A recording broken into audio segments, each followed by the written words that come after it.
Ryan Patterson, and we're going to take a look at three graded stakes races for Saturday, April 21st and Sunday, April 22nd. First race is the Grade 3 Coolmore Lexington Stakes from Keeneland, and I like a horse called Johannesbourbon.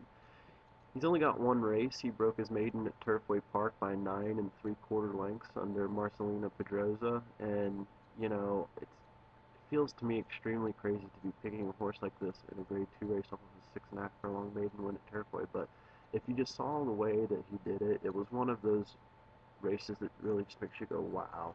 He got the 6 furlong split in 1:10 and 2 under just a complete hand ride. And anybody that watches Turfway knows that horses just don't really go that fast there.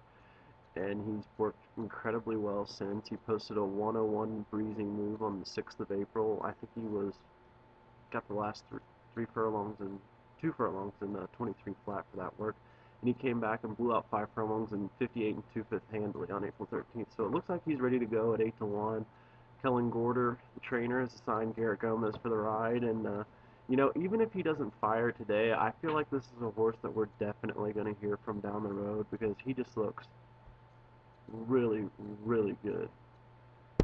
And on a side note, the second place finisher in that race, Potomac River, came back and broke his maiden at Keeneland next out quite easily too. So sky looks to be the limit. Is the Lexington going to be where we see his talent? Full potential of his talent? Maybe, maybe not. But at 8 to 1, he's definitely worth a shot.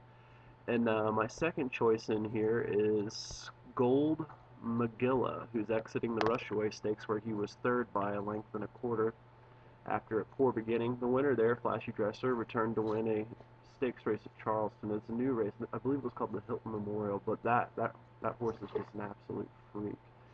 And the second place finisher, Gung Ho, returned to be a good third in the Bluegrass Stakes. So that was quite a productive effort for Gold Magilla. It was his first time on poly track.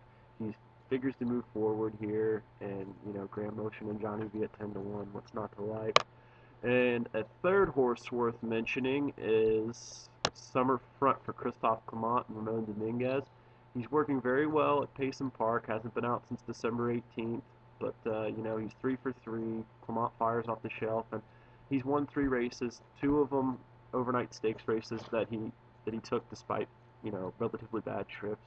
The last race, the Dania Beach, he beat 2 very good colts in Finale and X-Caper, both participants in the Breeders' Cup Juvenile Turf last year. So I think, to recap, in the Lexington Stakes, it's Johannesbourbon, Gold Magilla, and Summer Front.